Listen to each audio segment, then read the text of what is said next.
Having trouble with SYSVIEW Essentials? Don't worry, we're here to help. Step 1. Go to support.broadcom.com.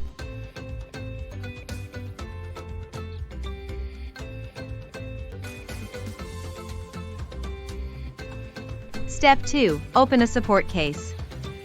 You'll need to create a support ID if you don't already have one, and connect it to your site ID.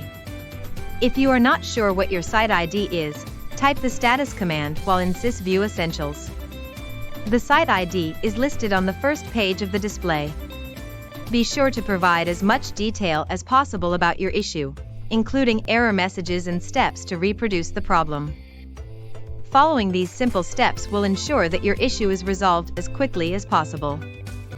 If you have a Severity 1 issue in the US, call 1-800-225-5224.